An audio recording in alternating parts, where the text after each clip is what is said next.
Big shout out to Paquito Topeta. He is probably right now sitting at the Charlotte airport. Gonna miss you, Paquito. Safe travels, my man. That's how I'm starting off this wheel and trigger. Hell yeah. Gonna miss my buddy. Safe travels, Paco. Si, senor. Well, good evening, ladies and gentlemen and fellow nerds. This is the Wheel and Trigger podcast coming to you live tonight. Going on over a year at least, right? We've been doing this for a while now. Yeah, we're like close to 2 years, man. Like two. Look, I mean, we're a year and a half at least. Minimum. But yeah, wow, we got a lot to talk about, lot to joke about. We just heard a funny story from DJ Bronze League. Maybe it'll get told at some point tonight or another show, but it was great. I can't can't tell you how funny it was without you hearing it, because you guys just got to know that it's funny. Yeah, it's definitely the funniest thing I've heard today, for sure. Yeah, Barry Rowe, it was great to meet you, man. Great to meet you at Nationals at Thornhill. You were the first one in the group. Chase is going to send you nothing for free, and neither am I, but it's good seeing you in. Taylor DeLosa, what's up, my dude? Derek V, Mark Atkins, hell yeah. Barry Rose says 1.69 years exactly is how long we've been on the air together. Nice. So, yeah, man, I'm tired. I came to work when we left the airport yesterday. I came to work all day today. I'm gonna be up until this is done. Gonna get a little buzz on, and I'm gonna go home, and I'm not coming to work tomorrow. So fuck anybody that thinks I should be here tomorrow. That's all I got to say to you. Don't nice, dude. Yeah, I have to work tomorrow like 100%, and I'm on call. Like I could literally, I'm on call for 2 weeks, and I literally have, like, if my phone rings, I have to fucking literally hop out of the show and go to work, which sucks. Well, that's the benefits or the non-benefits of having a good, better paying job. It sucks, but it is what it is. What it is. Barry Rowe fed me all these honey boo-boos, or he calls them woo-woos, all week, and they were fantastic. Thank you for the hospitality, man. So good. We got Ricky Weibel, and he is hanging out in his banana hammock. We appreciate you. We don't know if we appreciate that. Cody Brandcroft. Yo. What up, Cody? What's up, Vinny? So it's been a while since we've done a show, just us, man. Going back to the old school. Let's see how entertaining we can be tonight. Good luck, everybody. We need you guys to help us be entertaining, because Chase is boring and I'm wore out. Yeah. I mean, isn't that the truth?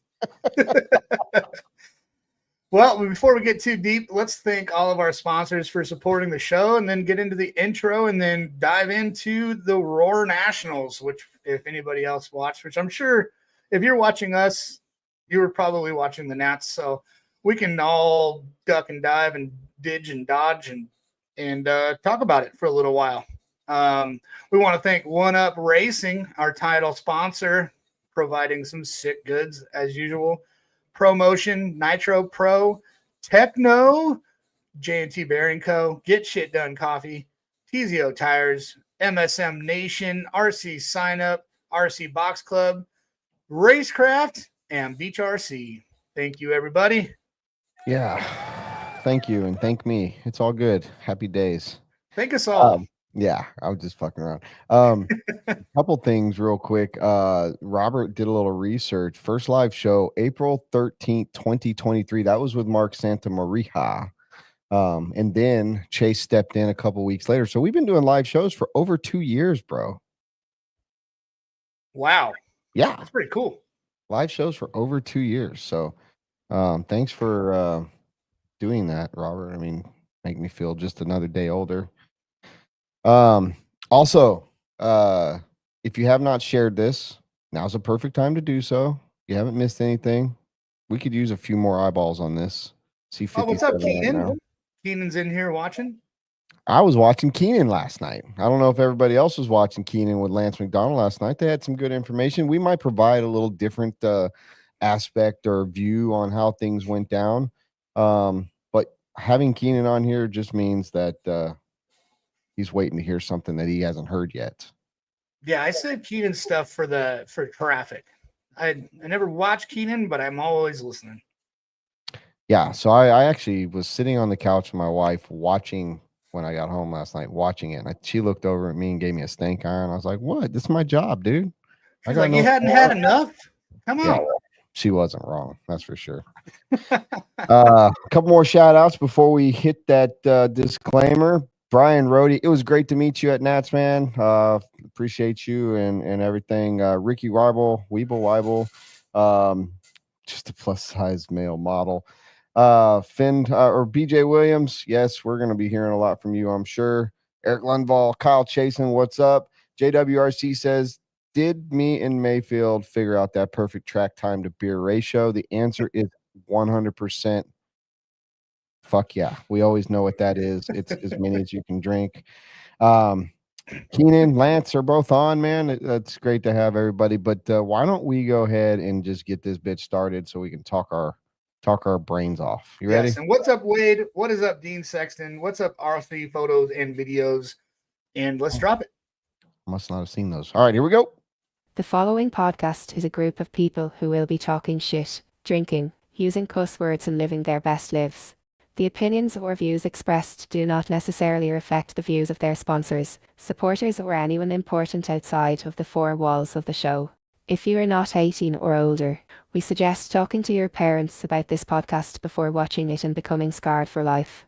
We hope you will enjoy this and not get butthurt or become a keyboard warrior after taking it all in. Thank you for watching and supporting us on our journey. What is up? We're live. What? If you're listening,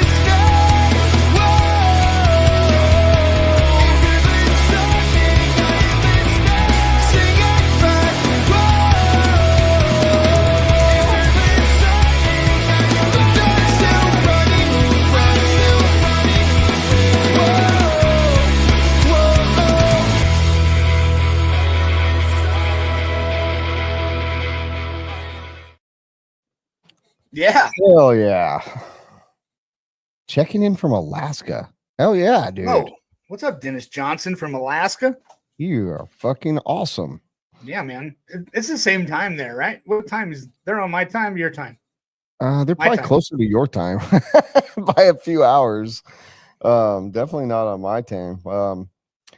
I forgot to share while we were doing that. What are you doing right now, Chase? I just finished started while I share. Why don't you start the show while I share? We already started the show. We can't start the show once it's already started. Well, you know what I mean. Like everything else you got planned. Why don't you get everything going? Okay, let's rock and roll. First off, let's start with some. I think I got one product that I thought was cool. It's been out for a while. It's actually from our title sponsor, One Up, and I thought this was really rad. With all the turnbuckles that are out, they actually posted an ad which made a lot of sense, explaining. Zoom in on that for me, Robert, please. Like, it's so simple. So simple.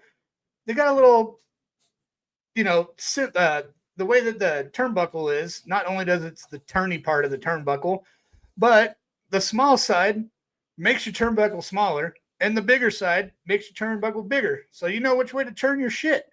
And that's freaking genius. A lot of them have like an extra line or something on one side or the other. To let you know, but you forget, man, that's pretty freaking genius. So I wanted to spotlight that as I was cruising the internet today, checking stuff out.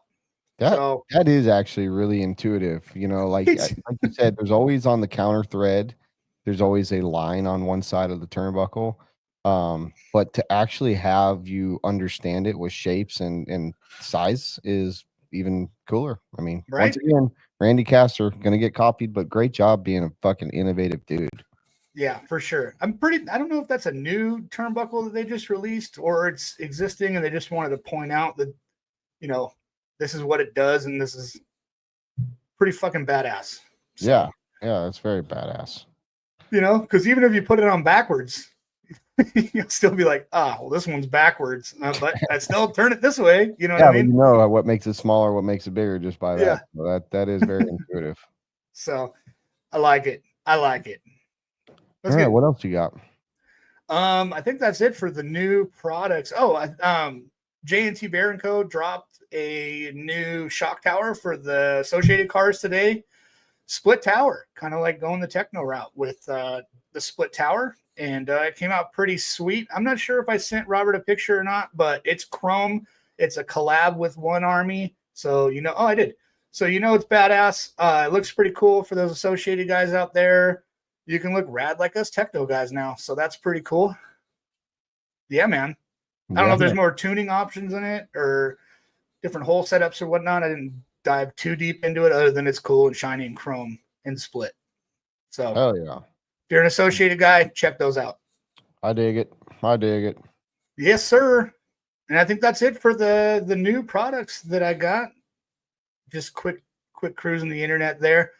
I do have some stories from around the world. Or you know what? We should do gadgets first. Let's do gadgets first because I'm excited. I'm excited about this one because okay, any dude that's ever wrenched on an RC car is wrenching at their table. Drop a bolt, falls right between your legs. You slap your knees together and smash your nuts. Happens every time I'm wrenching. I destroy my freaking balls every time. What do you find that's going to prevent your nuts from slapping? Pull it up, Robert. Pull it up. Boom. This is a tray, a sliding tray that goes under your desk.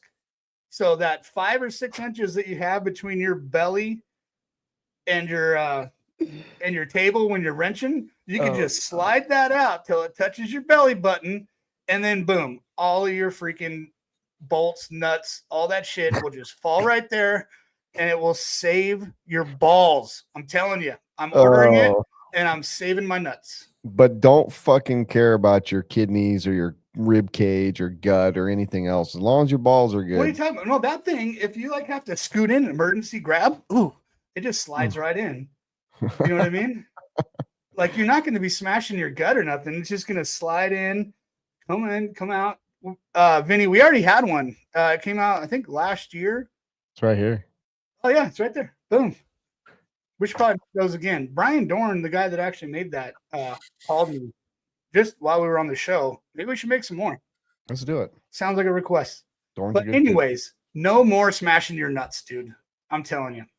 Because I'm tired of it. All right. Well, you heard it here first. You can prevent nut smashing while wrenching.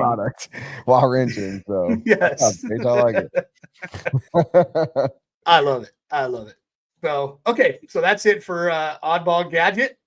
And then we got some world news. Apparently there was a zebra on the loose. Oh. Yeah. Freaking zebra. And where might this have been? I don't remember. It could be Pull it up, Robert. Doc Antle has like look at that picture. This is what caught my eye. It's a freaking zebra. Dude, not only is it a zebra, but it's like about to like go bungee jumping or something. It's getting hellied out. It got captured by a helicopter because it was on the loose for a week. Whatever town this was, I can't read. It's too small. But whatever town this damn zebra was loose in. Ryan Rand says Nashville, he thinks. But that zebra is getting the ride of its life, man. He's going to run away again. Look at that, dude. Yeah. I mean, if I was a zebra and that's how I was going to get taken back to the zoo, I think I would try to break that regularly, dude. Like, that's sick. Tyrone wants to know when we'll have more G stands. That's a question for Brent. Yeah, soon. Good answer. Soon. I was gone all week last week. Not all the production was going while I was gone. Actually, we're out, but they're being made, so I should be able to pick them up the next couple of days. Not tomorrow, but he's off. Maybe Thursday. Yeah. Yeah, we'll see. Probably next week or the week after there, Tyrone. Next week's probably a good bet for sure. All right, cool. So probably next week we'll post something up. Watch the socials. Speaking of zebras. We'll go into that later. All right, next. Okay, next we got one more story. For one, how long do you think condoms have existed? Well, they call them like sheepskins or something, lambskins for a reason. I never heard them called that, but oh yeah, dude, for sure. They've been called something like that. I would say, if I had to guess, not caveman era, but maybe Wild West era, cowboys and Indians. Cowboys. So that's what. Well, Robert, you jumped the gun a little bit. We're going to play a little game, but there is a 200-year-old condom. I was right. Yeah, that's Wild West era. Yeah. Is that the Wild West era 200 years ago? Oh, 100%. Or 99.9%. Yeah, because the Model A was 1934. Cowboys were before that. Yeah, I think so. Yeah. Yeah, it's about 200. All right. Well, sick. Yeah. So there's this condom being displayed in a museum if anybody wants to go see it. And apparently it's got artistic art displayed all over it. So, or erotic art. Whoa. I can't zoom in on, I don't know what that is, but maybe we shouldn't zoom in on it. Go back. I want to see it. What is this, man? Holy. What did somebody feel like drawing on a condom 200 years ago? Skin? Dude, it looks like one of those little G.I. Joe parachutes that you used to have when you were a kid. Oh, like the ones you'd buy off the fucking ice cream truck, dude. It is made from a sheep's appendix. Appendix, dude. Oh, I told you it was something about sheep. So sheep's appendixes are shaped like dongs, or do they have to shape it? They're made of something that doesn't let the juju juice out. You know what I mean? Oh, okay. I guess. All right. Well, that popped up in the feed, and yeah, it's on the show forever. Wow. We have just gone to a whole new level of something crazy. And on that note, we're going to talk about Robert's story. That's gonna have to come out organically. We can't. Yeah, it definitely is. That was we didn't expect it, and the way that story came out was a great delivery. I gotta say. I mean, no comedian on the circuit could have had the perfect timing like that for sure. No, it definitely. Did Jerry? I can't help but laugh at this. Okay, forever on the show also, but still, dude, like, wow. Oh boy. All right, well, maybe we should talk about some RC cars. I don't know, there was a big race that happened, huh? Yeah, I will definitely say Mel Marks just brought this up. I appreciate the kind words, but for everybody that is watching, there are 6 or 7 interviews I was able to get in at nationals with some individuals and couples. There's a couple people. The first one with B Rose and Dakota and Mayfield was pretty much gold, but it was nice to interview Frankie Contreras, Joey Bourdon. I got Pecco Ivan on. Jason Ronos, first time I ever got to interview him. So there's some stuff that I got to sit down and talk to some people. It was fun. The reason why there were so few is because the 3 days leading up to when I started, nobody would have given me a fucking second of their time and I wasn't even going to ask because of how busy everyone was. And there was nothing on the last day because everyone was busy and trying to win national championships. And that's always very tough to ask somebody, even after they're done, because everyone's pulling them in a direction. But yeah, it was a great time. I appreciate you for watching that, and we're gonna keep doing as much as I can. But I was boots on the ground for us, and I was there racing, if you want to call it that. I had the absolute worst luck I've ever had in my entire life. I broke 3 left rear shock pistons with 2 different brands, 2 different sets of shocks. Don't know how you do it. I did it. Drake ended up breaking a left rear shock piston in the semi warm-up, so I felt vindicated and very bad for him, but good for myself because it wasn't just me. But nice. Just a really weird situation. Before we dive in too hard, let's drop a commercial from our one of our sponsors and come back hard with the Roar Nats. Do you mean hard, or are you talking about hard? Like lamb hard.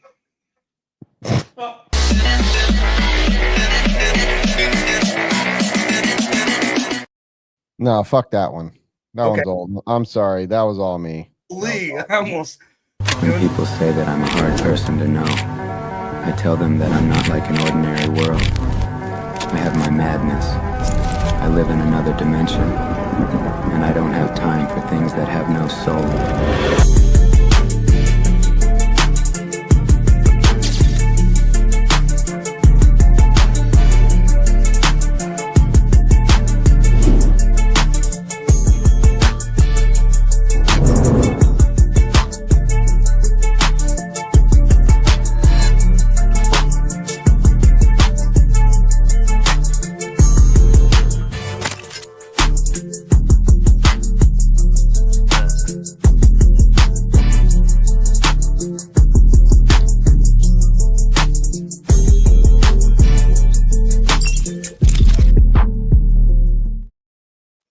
Yeah, dude. That was the first time I've ever seen that commercial. I'm usually in the bathroom when that's playing. That commercial was sick. That was a great commercial. Drew's, I love we it. talked about this, I think, last time, but Nitro Pro and Drew, he's putting a lot of effort into his social media, his marketing, and it's paying off. The shit looks dope, doing a good job, and they look like a serious brand. Not that they weren't before, but they really look like it, and it's not that loud, obnoxious one that we had prior. Yeah, I definitely. And apologize for that. if That's- Racecraft ever has a commercial, I'm gonna make sure that like I'm in it like at least 30% of the commercial, like Drew. Yeah, I mean, he is Nitro Pro. He's the Like I'm backbone. BRC Brent, just like your racecraft Chase. I mean, that's just what it is, dude. It's just what it Like, is. I put out 10 G's for this commercial. I'm gonna be fucking in it. You know? Well, on the bright side, I did just erase the old commercial while that one was playing, so that will never happen again. Okay, cool. My bad. All right, boots on the ground. War Nats 2025, Thornhill, hottest place on earth, right? I heard it was gnarly. Yeah, I've been to hell before, and it was cooler there. So, got any questions? No, I was expecting you to say some more, So, but yeah, I mean, honestly, I've got a lot to say. You know, I'd like to start off with saying, fucking great job, Thornhill. Chris, Jason, the crew, very attentive to the facility, no stone unturned, every attention to detail you can imagine, kind people. Everything was, in my opinion, perfect. I have one complaint, and I don't think they can fix it without a lot of modification. And I don't think it's like this is more of like a nitpick, but I think it could become like pretty important next September. The pits are pretty small. The pit lane is pretty small for how great the facility is. It's maybe a couple feet too close to the driver stand is pit lane. It makes it very, very tough in there. This is, and it's been like that forever. So I'm not trying to say like this isn't. I'm not trying to, like I said, I'm nitpicking. It's not like it's bad. It's just difficult and it's very tight. So to have two people in there and the way that the track was going backwards, it definitely, because you had to grab the cars and turn them, and you had to have two people. I mean, you didn't have to. If you're Pekko Ivanen or Truey or fucking Sean Van Dalen, you don't need a second person there. But they did, everyone pretty much did have that second person, but they were so badass at pitting, they could have done it all by themselves. But,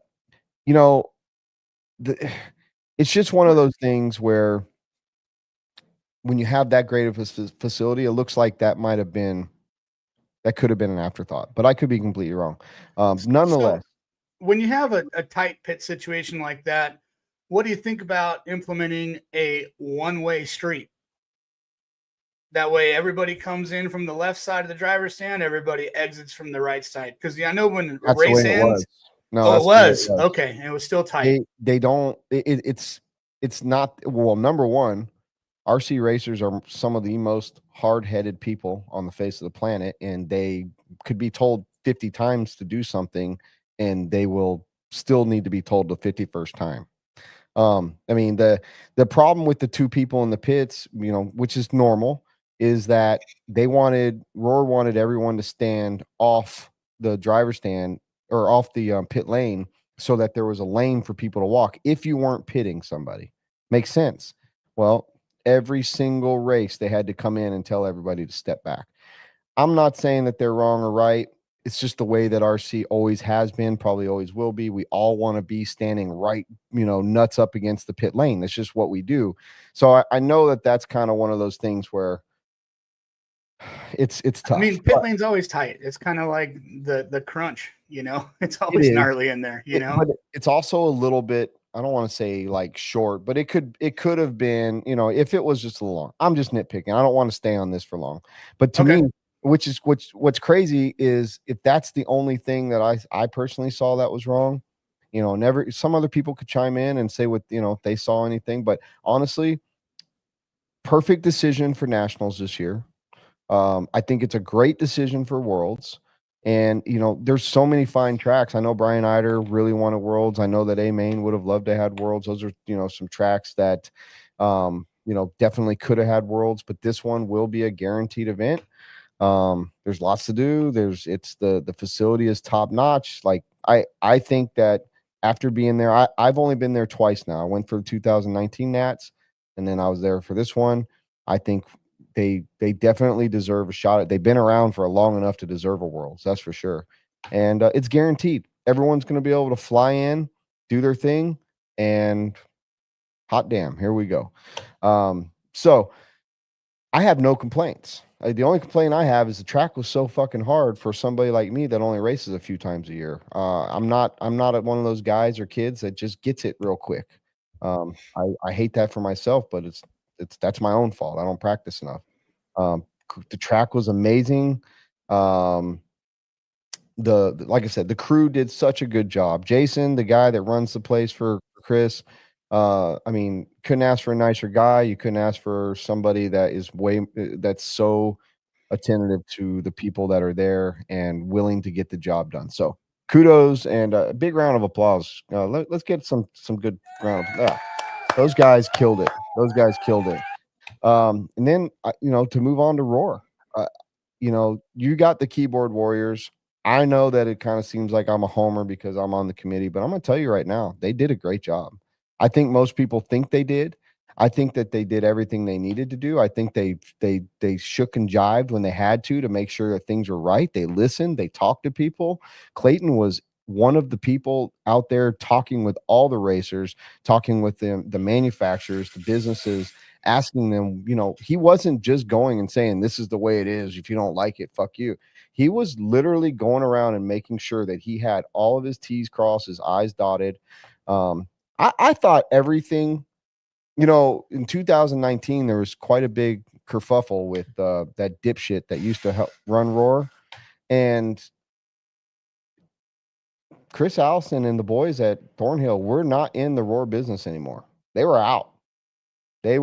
And for them to jump back in because they seen some stuff happening with Roar that they liked, they told us how happy they were. I mean, everything was fantastic. So I just think that if you were there, yes, you probably were a little bit, wore out from the first few days if you did the electric stuff.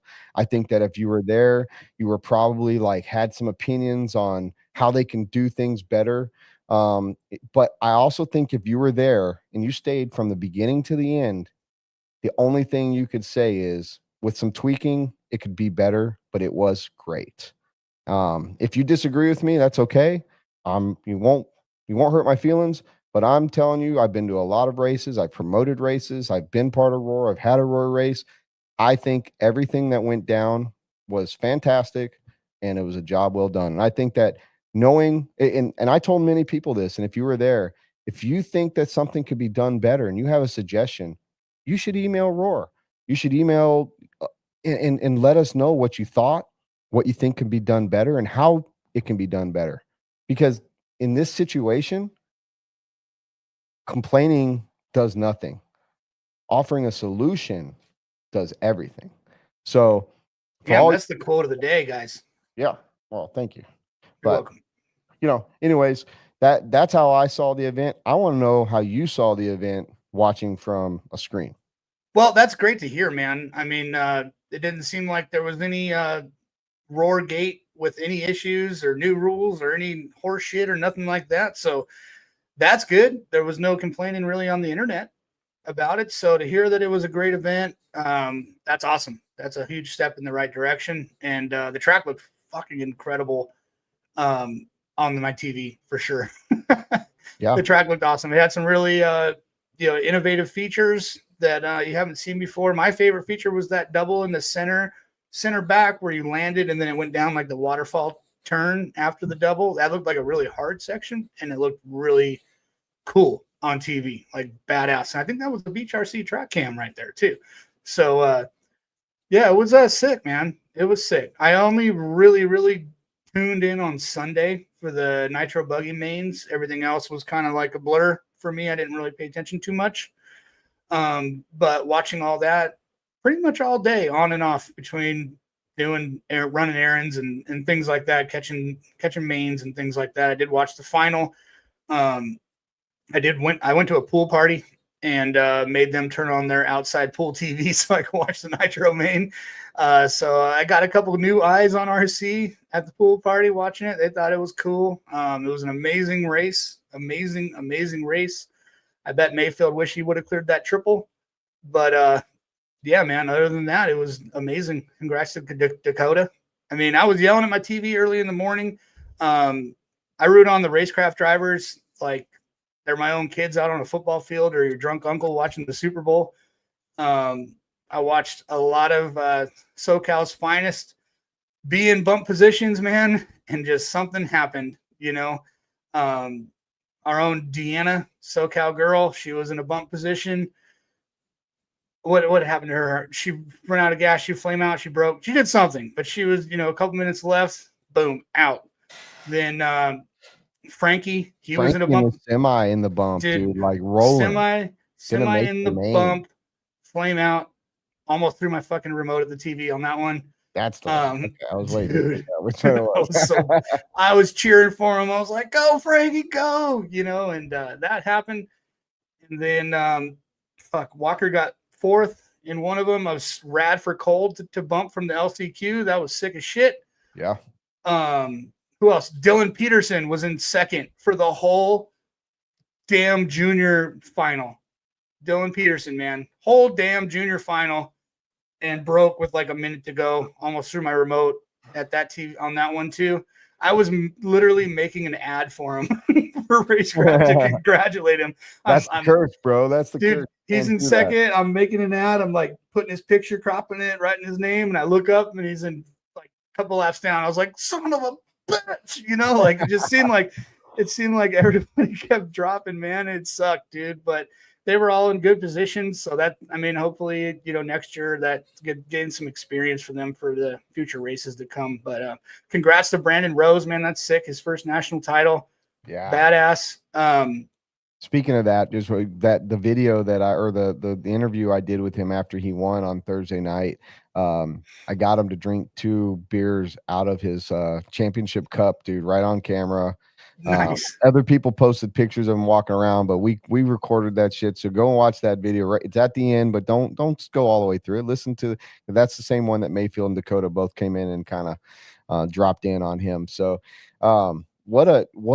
I mean, to watch B Rose at his home track get his first national championship was, I mean, it's not his home track. I'm sorry, because Mike's is, but his home state. Everyone in Texas loves B Rose, and I'm pretty sure everybody around the world loves B Rose. He is a character. Speaking of B Rose, we went bowling after everything was done on Sunday. Me, the Fullers, Cameron Lime, Lucas was with our. He actually left. Tim, Ashton Abdul was staying in our Airbnb, and then B Rose showed up, and that little motherfucker can bowl, dude. No shit. Let me tell you, I'm trying to help everyone that's watching right now. Don't get hustled by B Rose. If he asks you to go bowling, you better be able to bowl. He will fuck you up, dude. He is really good at bowling. Nice. Right. That's awesome. That is awesome. So let's talk about let's go ahead and start with Eat Truggy, okay? Because I think when we all start thinking about national championships, and I said something on when I did my interview with him, I was like, "Oh, the first national championship, or you won the first E-Truggy national championship." I totally botched that because it's not the first national championship there's been 4 or 5 of them prior to this one, just on a standalone electric national. But it's the redhead stepchild right now of the 4 classes. It's kind of the one that the pros don't want to run. It's kind of the one that, in a way, don't get offended out there, all you, sissies. It's kind of the redneck class now, whereas e-buggy kind of was, because everyone was getting out of 4-wheel drive short course, jumping into e-buggy. But now we've got short course or e-truggy, and it's a easy to drive class for newbies and whatnot. And that kind of like makes you wonder, like, why, if we're going to have a national championship for it, we're kind of forcing most, if not all, of the pros to run it. because they're not going to miss it when it comes down to track time. Right.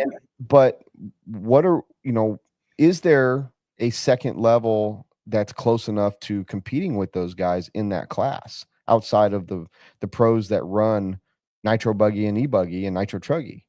Like, are there guys that run that class that actually have a chance at making the A main and that aren't those guys? You know what I mean? It's just, it's I'm a little confused. Are you trying to, I think I think at the race, everyone's thinking we could just fucking get rid of E-Truggy for a national, for a national title. However, Techno doesn't want to see that, and S-Works and AE, and no one wants to see that because they want to sell kits. right. But we're, in a way, you're forcing the pro drivers to run that class, and I would say 8 out of 10 of them don't want to. They don't like it. Or they don't want to because of the time and the attention that they have to spend on it when they want to be putting that attention towards their. That's probably what it is. It's more work. It's like when your company adds a new responsibility or something for you, and you just got to do it because that's what your company's saying for you to do. It's just more work that wasn't required 2 years ago. That's a good way of putting it. That's actually a great analogy. If you the way you just said that, I my agree. company does that shit all the time and it sucks. Wait till they all say, "Hey, now you got to run East Coast short course." They're gonna be like, "Fuck!" Like, we want more money. Yeah, but I mean, as Clay just said, it is a viable class. It's one of the biggest classes now at some of the bigger races. When you start thinking Silver State, DNC, PNB, Wicked Weekend, these other events, they rely on E-Truggy. There's 3 classes of it now. It used to be like, okay, you show up, you run E-Truggy. Now there's a Sportsman Pro and Intermediate E-Truggy. So I understand it fully. I just think that maybe, and I'm just spitballing here because there's all kind of opinions, but if you're going to run all 4 classes at nationals, maybe you only allow everyone to run 3, and they have to choose which 3. So that way, a Mayfield, a Dakota, or even, you step down one notch and you find these guys that are trying to win these races, like the next level that haven't won one, but they're fast enough to. Camden Line, Spencer Heckerts, these guys, that way they don't feel obligated to have to run a 4th class, and everybody can just concentrate on 3 like they normally would. I don't know. But what was it like? I wasn't there when E-Buggy was introduced. Was it kind of the same thing as E-Truggy? Kind of the same vibe? Like, what are we doing with this electric shit? We run Nitro Truggy and Nitro Buggy. When I got full blown into it, when I started a business, when I got into this, it was not necessarily introduced. It was already here, but it was kind of new. So yeah, I'm sure it was the same thing. Yeah. Now, but running 4 cars is fucking bananas. That is so much work at a race. Even a DNC or something like with that kind of format, it's still freaking gnarly. I mean, at least that way you get to break it up between every other day with each car, so you could focus on 2 classes at a time. But well, here's the thing with that though. We do ladder mains in Nitro Buggy, so they don't want, you can do it 2 classes because that's how it's always been.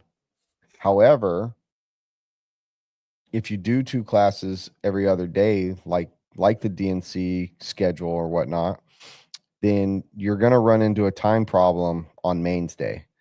So it's almost kind of like, can you get like E-Truggy and Nitro Truggy done early, or like in 2 days? Can you run all the qualifiers one day, or practice one day, qualifiers, mains, and then start E-Buggy and Nitro Buggy on Thursday and run them and get everything done on Sunday? Like there's going to be a lot of discussion.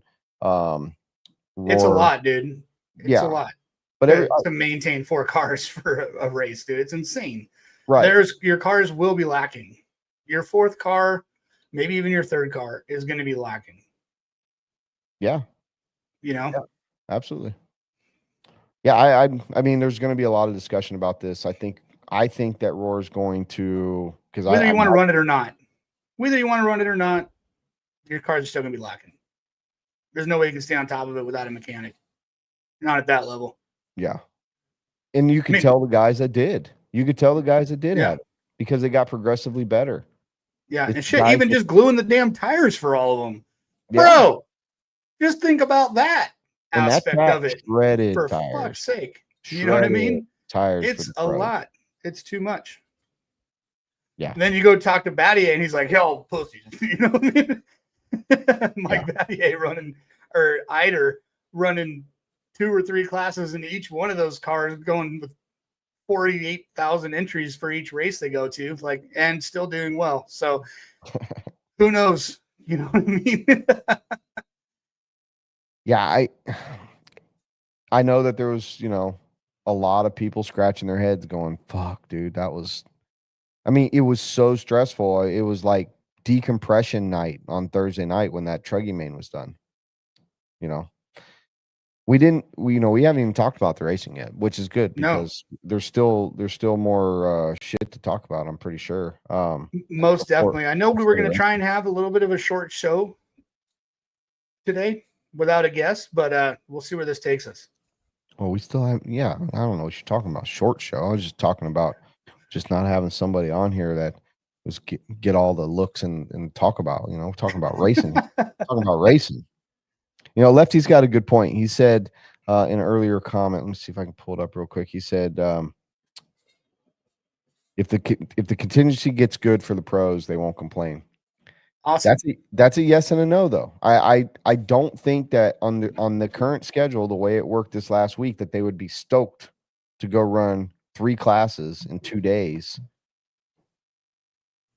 even if the contingency was good in E-Truck. I don't think that they would be all for that. I do think that it would help. Of course, they would rather win more money because if they got to race it, they want to race for something. But I just think that the format needs to be tweaked. I don't think it's about the classes as much as it's just the time that it took. If you can figure out a way to run 2 classes early in the week and 2 classes the rest of the week and help split up the workload, I think it could be fixed pretty simply. And I also think that everyone was stoked not to have to go to another national week for electric. I think that what the reason that this was done was to combine two nationals into one. It saves people tons of money. It saved travel, like time, everything. It was just it was the first time it was tried to get mashed up, and maybe that's why it seemed like a lot.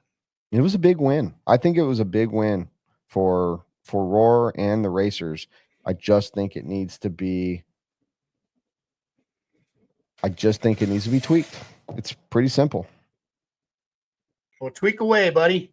Get in the council meetings with your funny hats and stuff, and What are you trying I'm to picturing say? I'm just picturing like a round table, all the Roar people with like lances. Not Lance, not you, Lance McDonald, but just like here. Today we'll talk about tire sidewall thickness. Here. That What do we is say here? definitely not how it goes. But so Daniel, I know you've asked this twice, and somebody answered it in the comments earlier. I think Dylan Nelson did. No, they didn't. They were so going back to the success of Roar and how everything went very well, in my personal opinion. They didn't nitpick and they didn't do shit that common sense prevails from. Like back in the day when the headlights on the truggies were mandatory, that's gone. We don't have to worry about that anymore. Cutting the track when you're in the pits and going out and you don't affect anybody's race shouldn't get you penalized. It will at IFMAR for sure. 100% it's going to get you. But they also said, which one of the things I really appreciated about Clayton in one of the drivers' meetings was, we're not trying to penalize you, but we are trying to prepare you. And that's a very important thing for people to understand. They want to warn you. If you're a habitual offender, they're going to penalize you. But they want you to know, like, look, if you're coming to Worlds, that won't fly. So I think what they did was on point. They weren't going out and penalizing stuff stupid like that. They restarted races that were shit starts. They were calling penalties on, I actually heard Lance and Lefty talking about this last night, and I agree. They need one more RMT, one more full-time RMT member that is going to be up on top of that driver stand watching with the other referee, so to speak, quote unquote referee. And that's why I was saying we're going to talk about zebras. They need one more for sure. That if I could give them any advice on the actual racing side of things, is get one more RMT member to watch full time or rotate them through. I think Lefty said that, or Lance did, and rotate them through everyone switch once an hour or something like that, so somebody gets a break. And the track's too busy, too big for one guy to be up there calling out, penalties. There's definitely some penalties that needed to be called. I was in some races where I was in a race with a blue and yellow car, and if this is you, if you fucking have a guilty conscience, motherfucker, you hit me every single lap for 10 fucking minutes in a qualifier, and I don't know what I did to you, but you blew my fucking race up. And it was a race that I finished and didn't have a problem. It was like the one I needed, whoever you are. It sucked. God, I felt so bad. Like I hate being angry like that. I came off driver's stand. I said, I want to find that guy. I couldn't find it. I didn't know where the guy went. The car was gone. I was trying to find out who it was. I wanted to say, hey, want to be friends? Like, what the fuck? But I think that if they had an extra, if they had one more RMT member that could watch the track during the race, that could have been a big difference. But other than that, thought it went really good. Awesome. Yeah. So how was the shitting situation there? Was there enough porta potties? Could everybody go poop? Good. That's important, man. I thought everything was perfect, dude. Okay, it's good. Dude, the taco, there was this husband and wife. They had their little girl, and they showed up and they made tacos on a flat top the whole week, every single day. They had an acai bowl trailer there that I've never had one. It was the most fantastic thing I've ate. I mean, it was great, man. I'm telling you right now, it was great. If you weren't there, you missed it. The racing was fantastic, which we're going to talk about next, I'm sure. It was fantastic. Great hospitality. Good. Speaking of hospitality, I want to give a big shout out to the S-Works guys. Tim Bort, Mark Morrow, all the guys there that race in that area. They covered us. They tabled us. They put big porta cooler fans. Like, it was 100 degrees there and humid, and where we were sitting all day felt like 80. It was great. They took great care of us. So shout out to you guys for coming in and making that experience so much better than it could have been. That's for sure. Nice, man. So what main do you want to talk about first? The only one I can collaborate with you on is going to be that nitro buggy main. I didn't really watch anything else. So I would like to say that it's very impressive that in the 45-minute nitro truggy main and in the 1 hour nitro buggy main, both of them came down to the last lap, which is fucking insane. Yes. Insane that they can come down to the last lap like that. But yeah, we can talk about the truggy first. I think that the truggy main was a little more lackluster than the buggy main, but I think that the competitiveness, that track was very competitive. It seems like it was pretty one-lined, but people messed up so often that it kind of made it passable. It wasn't easy enough to just stay in that one line on a regular, Well, I mean, a smooth, not blown out track is going to make for better head-to-head racing every time, in my opinion. People were asking in the comments, what would you prefer, a blown out track for big events like this or high bite smooth track like that was? And I say, for watching it and for the racing, I prefer that. I mean, it doesn't necessarily have to be high bite, but smooth. you know, to where the racers get to race each other and not necessarily race fucking monster truck size holes everywhere and going off lips and doing weird shit and stuff. You know, I think that makes, as long as the lips are fine. I mean, you can have a rough track, but as long as the lips are good, it's all good. But I like watching cars race, you know, where you can see where somebody messed up in a turn and it's like people are gapping and coming close to each other. You can make up time on a smooth track. It's really hard to do that on a rough track and get back to racing. Yeah. I think that the track is actually a little rougher than it probably looked online, on TV. I don't know what Live RC did, if they did any kind of like really close up track walks or anything like that. But it was actually pretty rough.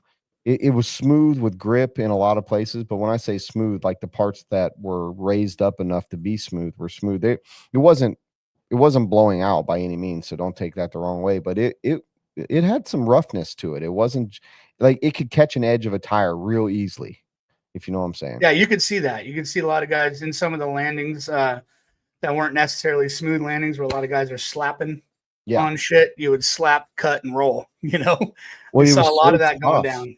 that, I mean, even the best of the best could not downside every jump regularly.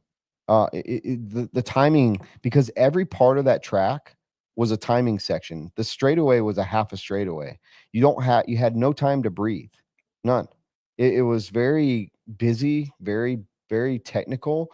So you were constantly, trying to just catch yourself. And if you got one of the things Mayfield said in my interview with him is like, if you got out of that groove, I think he said in the interview, if not when we were drinking beer, if you got out of that groove by a quarter of an inch, your tires were fucked for a whole lap, maybe even more. And it took them a whole lap of running in the groove to get those tires back clean. I remember grabbing a tire when they came off. I was checking something on Camden's car, and those tires were, hotter than maybe I've ever felt before on an RC car.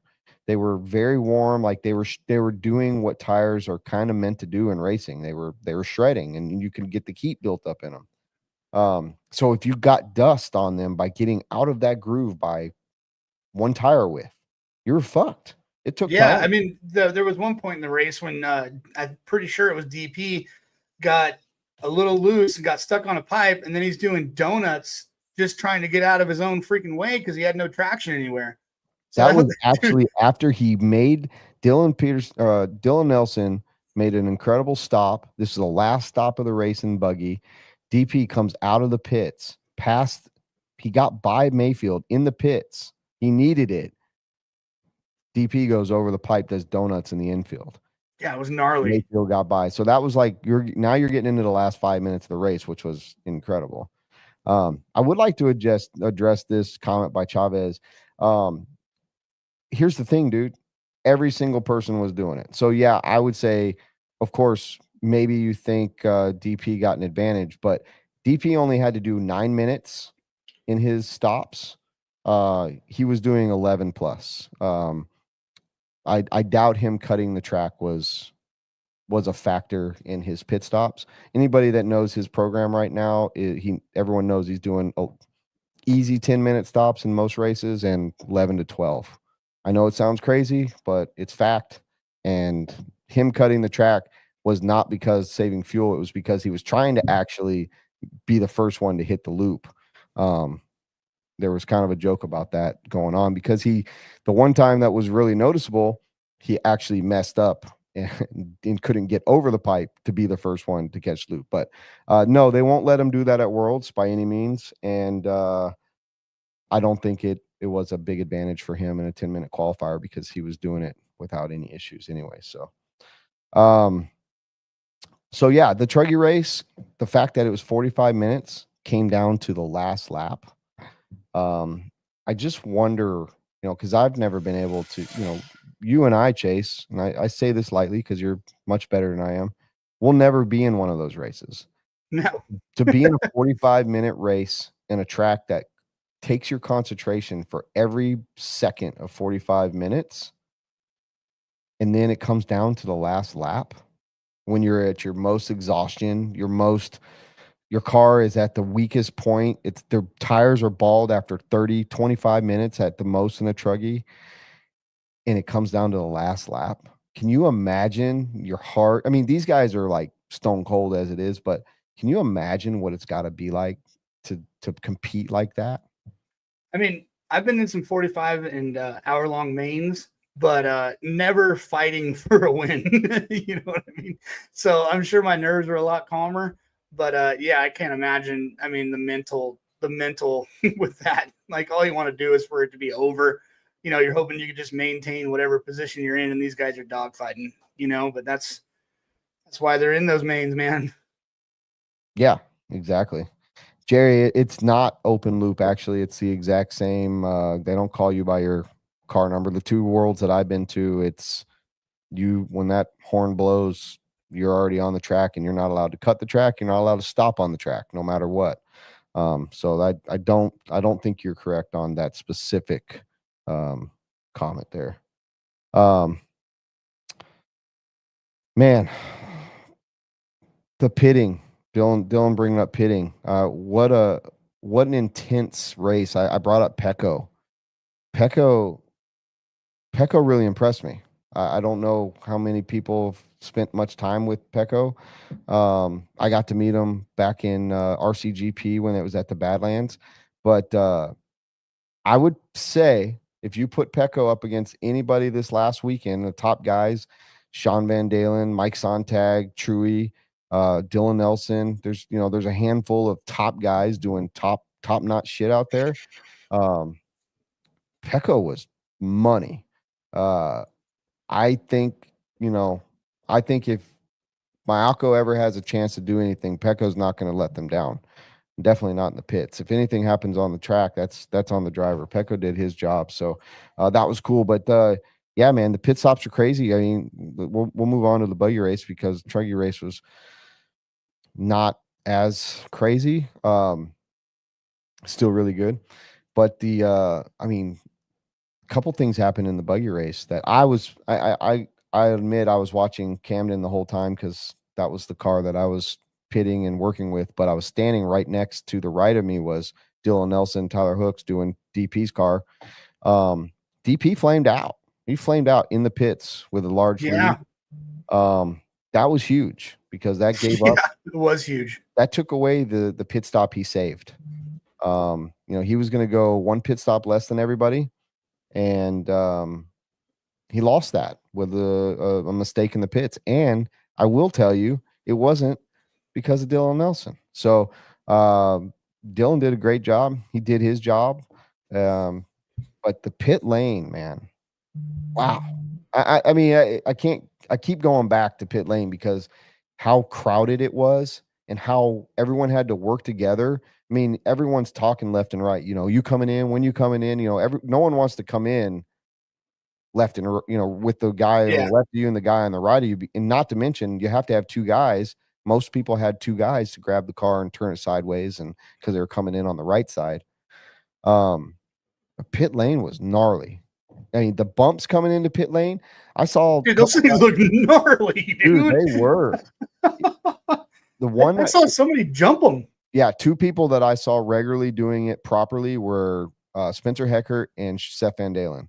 It was Van Dalen. That's what I saw. Yeah. Yep, they were doubling into the ramp and coming up at a good pace. But if you didn't double, like if you didn't take that chance, it kicked your car all over the place. Those speed bumps were gnarly. Yeah, but good. That makes it safe. Yeah. Or what do you think? I think it makes them safe. Well, there's two ways. There's two ways of doing it, right? There's you put those damn things in there that suck, or you put the wing gate over the top of pit road so that people can't come jumping in. Yeah, the NAR bar. But you can still spend it with the NAR bar. You can still get in there pretty hot with the NAR bar, depending on how high it is. It's got to be the right height. You can't come in with a NAR bar high enough to where you can jump in. True that. I like the speed bumps, man, because that makes the pit even more interesting. Because you could crash on the freaking speed bumps. I saw people getting sideways and getting stuck on the up ramp. I'm willing to bet you 90% of everybody there crashed on the speed bumps once last I week. bet. I Testing the guarantee speed it. on. Yeah. Yeah, because they were so big. If you just hit it wrong, I mean, Spencer had it figured out. Seth had it figured out. Dakota and Mayfield were not doing that. They were coming in and kind of, doing the oscillation and rolling over them a little bit at a fast pace. But You weren't a fan, huh? Just because they weren't your friend? I mean, I sucked on them, but they didn't kill me. It sucked. I'm turning on my phone real quick so we can get the open lines going. Just give me 1 sec. Go ahead and chat for a sec, Chase. Let me give you my phone. Okay. Dylan Nelson, just wanted to give you a shout out. I'm stoked for you and what you've been doing with DP. Obviously, it's working and you're killing it. And it's cool to watch you on TV doing pit stuff. Dylan, did you ever find the baby powder? That's what I want to know. Suge White, aka Dylan Nelson's dad. Hell yeah. I heard it called out on the feed watching the junior race. Shout out to AJ as well. Congratulations on your title. AJ yeah, we didn't go over the winners of everything yet, but AJ Rodriguez, congratulations on your first under 15 national championship trophy, man. It was a bitchin' trophy. Super proud of it, and you did great, man. It was great seeing you this week too. Yeah, but they definitely called it out on the feed, Shug. And no, we couldn't see it on TV.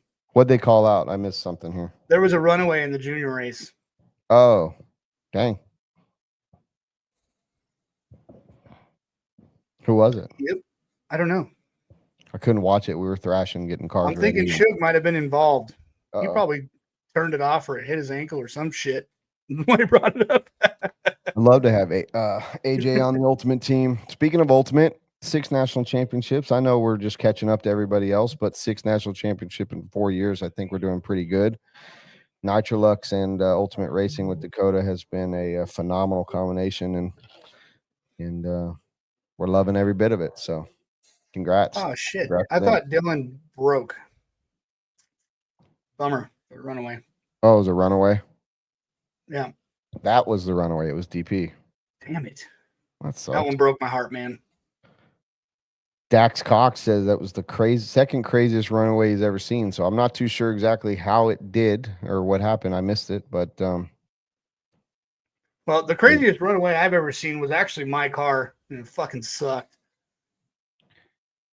EB Rose says, I've never seen a car land on its wheels so many times during that runaway, ended up in tech.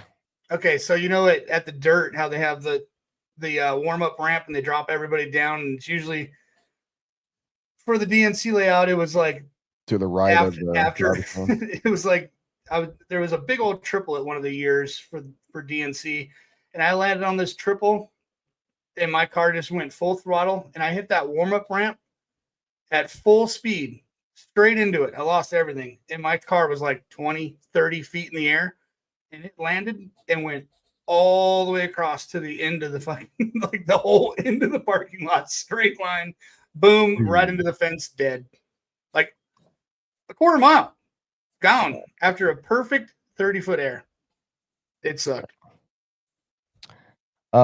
We got a caller. Sick. Let's turn it up. Who we got? All right, caller, you're on the air. Still haven't heard your story yet, but who's story? Oh. What's up, BJ? Statman in the house. Oh, did BJ hang up? What? Oh, he's calling back. I thought I was vibrating. That was you? BJ, I'll just put him in.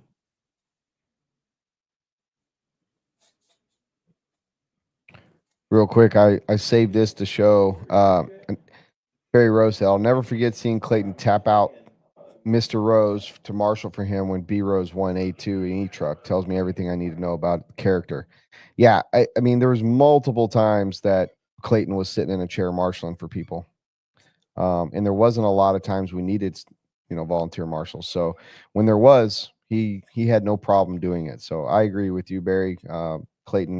Clayton was, and there was a lot of people like that. So I don't want to just make him sound like a hero, but Even Lance McDonald. I mean, he was just there helping people, but he'd go out there and marshal if he needed to. Everyone was doing it that could. So yeah. How was the marshaling response from the chairs? Because on TV, it looked like those dudes, some of the dudes were chilling pretty hard. Yeah, Chase Lemieux fell asleep twice when I was on the track. So I appreciate you for being there, Chase Lemieux, but I don't appreciate you for falling asleep while my car crashed in front of you. So that was definitely something I would. What the fuck, man? Like two times had to do. Fucking Tater, no lie, dude. Tater is in the top right corner, up by where you step up to get up before you take the big, jump to come down the waterfall. Yeah. Tater's in the top far right corner. Chase Lemieux is, I swear he had to be asleep. My car is upside down in that 180 right there after you come down the waterfall and then do the double to the right. Yeah, my car was upside down after that double, and Tater got to it before Chase did.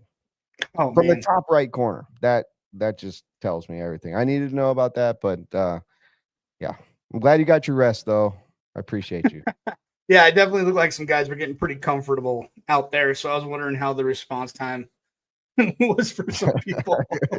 It wasn't that great. All right, we got BJ back. What's up, right. Stat Man? Not much. Thoroughly enjoyed the broadcast and thoroughly enjoyed your video interviews over the course of the few days. Definitely did a great job on that. And a couple of quick stat notes here. Dakota Fend, when he won in Buggy on Sunday, great race, by the way. I thoroughly enjoyed all 60 minutes. That's his third win in 4 years in Nitro Buggy. He is the man in Nitro Buggy, it seems, in the United States. Currently, that's for sure. He's been tough to stop. He has been tough to stop in Nitro Buggy. Once again, not taking anything away from Mayfield at Chico, Dakota had Truggy won at the Chico Nats and had a motor mount break with like a minute to go. So he's, there's probably should be another one, but yeah, I mean, he has been on fire, as of late. So yep. If you go back the last 4 years with all in the Nitro Buggy and Truggy class, actually, if you include E-Buggy, two E-Buggy wins, he's won 7 national titles in 8 scale. Yeah. 5 of them in Nitro Buggy and Truggy, and then the two in E-Buggy, and again, 3 out of 4 years in Nitro Buggy. Easily, I said this. I think I said this in Lefty's stream last night. He has the potential to be a dynasty unto himself if he continues on this current trend. Dakota the Dynasty Fend sounds pretty good. Phenom Dynasty. Ooh. Yeah, he's incredible, man. Yep. Chills. And he's going to be a favorite going into Worlds next year. It's possible. Well, Camden pointed something out to me after he won. He was really excited for this win. I saw him this excited when he won his first one in Phoenix, but since then he's been, pretty mellow, and it's like, he's a winner and he knows it. But this time when he won Buggy, he slapped that rail. He fist pumped. Like, you don't see a lot of excitement out of Dakota like you did this weekend. So it meant a lot to him. I think it was a big deal. It was. They cut to the driver's stand right after he crossed the line. Big fist pump from Fend. He never saw that in any of his other wins. So you had to think that this was a big momentum boost for him to be able to get that win, and especially the way things transpired in the main, them flaming out, losing the lead to Mayfield, having to chase him down, and then to be able to take the lead there with a few minutes to go and to close the deal, because that was something that was a problem he had for the first probably half a dozen years or so after he really became one of the elite racers. Is he would always make that one or two mistakes that would cost him a race, and it was on the bigger stages that when it happened. Yeah.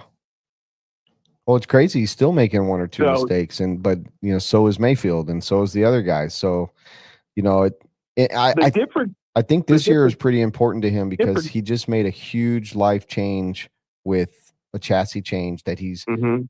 very, you got to feel like you got to understand that at the beginning of this year, he had no idea what his path was going to be and how well things were going to work out.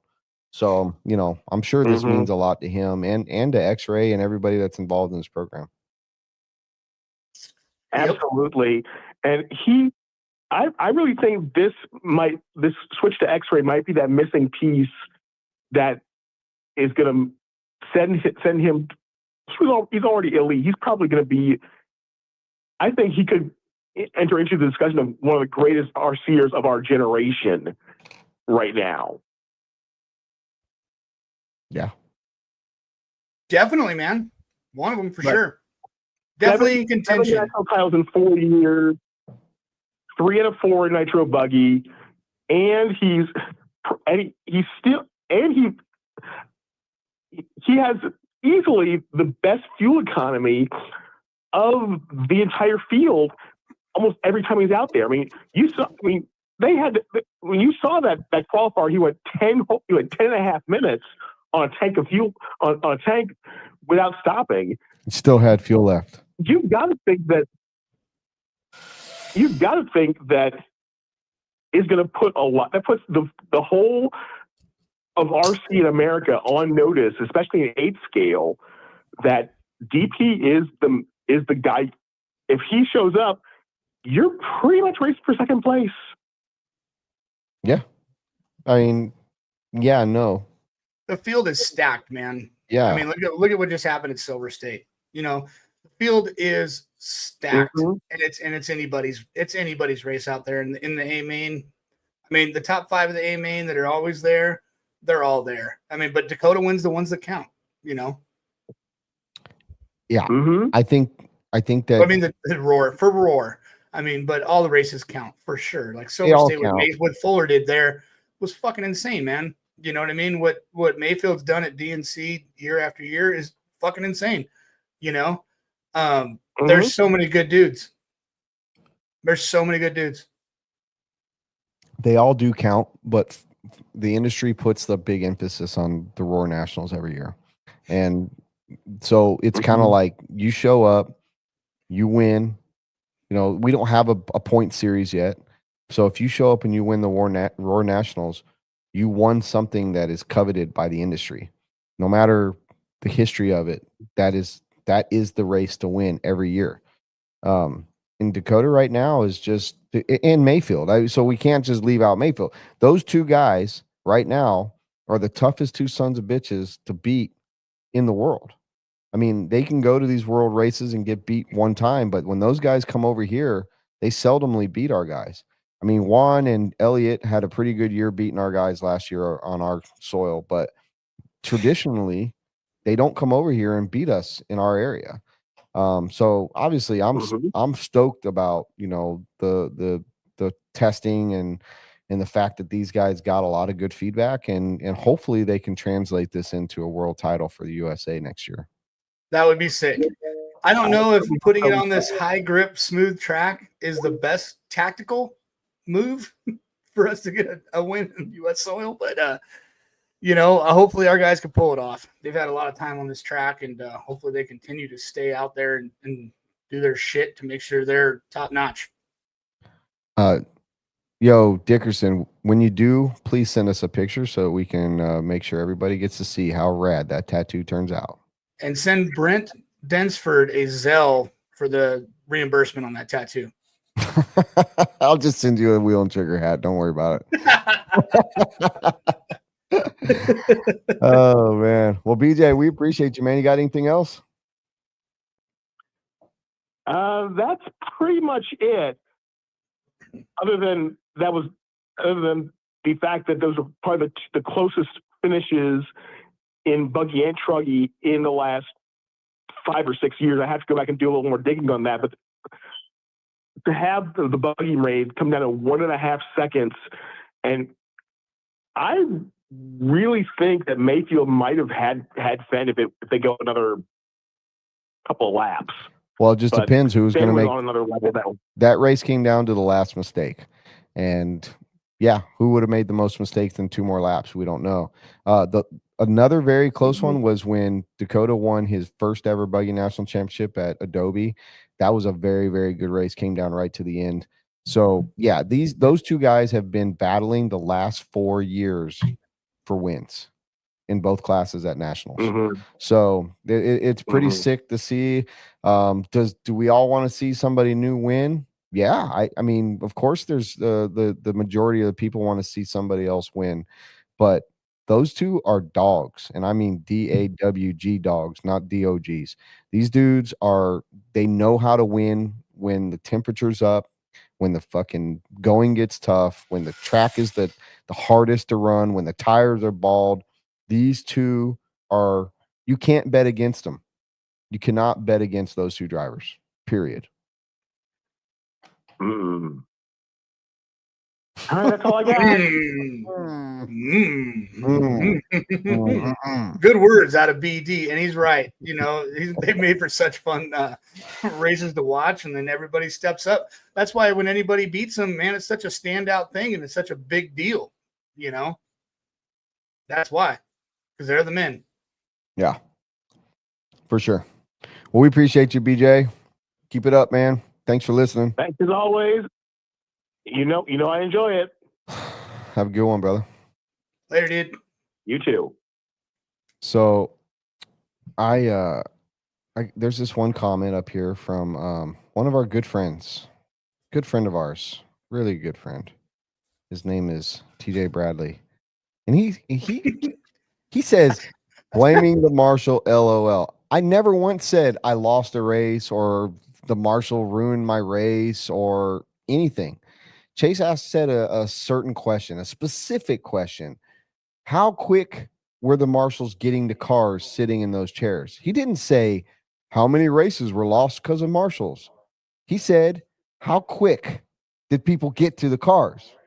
Right? Isn't that what you said? Something similar to that? Or right? Yeah, I just wanted to see, if anybody noticed a response time So how difference quick did they get to the cars? versus them standing at attention. All I was saying, you smart ass, He's just TJ. fucking with you, All- that, right? Yeah, I know. But all I was saying was Tater came 200 feet further than Chase was sitting from my car and got it before Chase opened his eyes. That's all I'm saying. Brent, out of the corner of his eye, saw Nate or Chase sleeping, and it made him crash.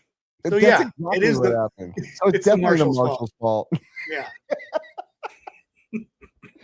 Asshole. Oh Oh yeah. man, Yeah. he Thanks, got you. DB. You let him win. Let him win. Don't wreck. Yeah, I'm sure everybody on that track didn't wreck once. I'm the only one that wrecked in that motherfucker. Yeah, it's one of those things, dude. I never blame a marshal for me wrecking, but I marshal the way I want to be marshaled. I understand pros are better than everybody else and they don't think they should have to do it. We see it all the time. They jog out, they walk, they kind of like do a little kick or whatever. Ryan Lutz is the ultimate marshal for pros. He's built for it. But he's got a good reach, good stride.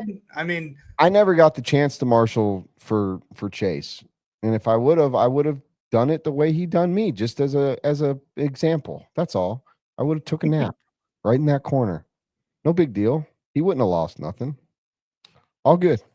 We got a new caller, and I'm pretty sure because I saw in the private chat that this sumbitch is gonna fucking turn it up. So let's see what we got. All right, caller, you're on the air. shit. I knew it. It's part of it's part of the Knuckleheads 2 years ago at Pro Am. Dude. Ramrod. The Ramrod knuckle nuts. What's up, dude? So we had this discussion this past weekend about whether or not we're inviting Davide to win his 4th or 5th, whatever title in a row, but it's not the same because the track's always evolving. So do we think the Europeans are going to come over here and have that distinct advantage like they do over there on their glued tracks versus just a track that evolves all day long? I think they're a little more confident for sure. So I think that but they don't really have to chase them over there. I think that they're going to have a lot of opportunities because, from what I understand, Thornhill is going to capitalize off of Worlds being there, and they are going to have maybe a couple extra races than their normal schedule. So yeah, I think they're going to be over here quite a bit next year, and I think that the beautiful thing about Thornhill is they can come over here and spend weeks over here if they want to practicing because it's covered in the track. Even though it does evolve a little bit, the track will still have the characteristics that it had, especially after a big race, for them to get good data. I think they're going to be over here quite a bit next year, for sure. Yeah, I would think so. But what's the deal with, because I've always heard different things, like you had to have multiple surfaces or whatever for Worlds. Is that true? What? Multiple surfaces? Yeah. It's not a rule. Oh, it's not a rule? No. Be cool if it was, man. I will supply the shark tank. Yeah, that's what I've always been told, that you had to have, like, that's why they all have like a concrete section or a brick section or whatever. They had the sand and the wood at Charlotte. I think they do stuff like that because it's cool. I don't think it's a rule. I don't think you have to. And who's to say that Thornhill won't have a brick section or a wood section? Or Nats, they had some plywood that was slicker than snot. On a right-hand turn right into the middle of the section you jumped up on. Oh yeah, wasn't it painted like the Coda Texas flag or no, it's something? painted like the Coda, oh yeah, the track there in Austin. racetrack. Yeah. So I mean, I think that tracks are gonna try to get creative for sure. Hell yeah. Well, that's what I know. They were talking on the live feed about trying to they were thinking they should make the track longer and stuff like that. Like maybe go outside of the covered area. There's no way. That's not happening. I don't think so either. But is the only thing they could do is knock down the left-hand side wall and go into the turf track. I don't think that they'll go outside of the roof. I think it doesn't make a lot of sense, and there's not much more they could do to make a longer lap. They made a long lap. Like that track was busy. There's not much space left to make another lane or anything. Well, that's how I feel. Like the Europeans, I felt like they had the biggest advantage at the Worlds like last year on like the big sweeping corners and stuff like that. But I mean, this is still a whole different game because it's just turn, jump, turn, jump, turn, jump. Yeah. Yeah. I think it's going to be good, man. It's going to be good. Everybody's going to be working their ass off for sure. That town's going to see a lot of people they never seen before. There are a lot of weird ass accents. And I suggest that it's going to be busy. If you got vacation time and you've never seen world-class drivers race each other, it's a perfect opportunity. I think it's going to be a fantastic race, personally. I think after seeing what we saw this last week and how it can evolve and what's going to happen, I think it could be a great race. Will it be? I don't know. I think it's going to be, personally. Yeah. Camden Lime may sneak up there and turn a fast lap. Well, I would like to definitely, showcase Camden. He made his first ever final this weekend. I was very proud of him for that. He worked very hard. He hot lapped, I think 3 out of 4, if not all 4 qualifiers. He was on fire. His car was amazing. He was getting shit mileage. We were struggling in the semi because in practice we had 850 mileage. We thought we could go 730 easily. That wasn't the case come the semi time. Got through that. We squeaked out. But when we got into that main event, his car was dialed, and he drove as good as I've ever seen him drive. He looked amazing on the track. He focused. He did an amazing job. We had a weird situation. We don't know exactly what happened. We had fuel. He flamed out up on the top right corner. Got into somebody. I don't remember exactly the full sequence, but he went down. That was a 1:25 lap. He was in the worst possible spot for us to run out and get him. He come back from last place and drove his ass all the way up to 7th place.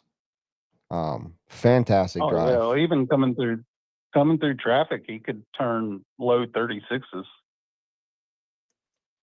Yeah, he was. It was most consistent out there, I think. Yeah, So Camden's just a got common amazing talent, about man. going to Worlds? Amazing talent, and his time's coming. So we all going to Worlds? Everybody at the Worlds? Yeah, we'll be there. Oh, I'm sure you will be. Oh, Chase coming to maybe. Worlds? I don't know. Maybe. I mean, Hopefully. if you're I not, want to go to. I want to go to them all, man. You know.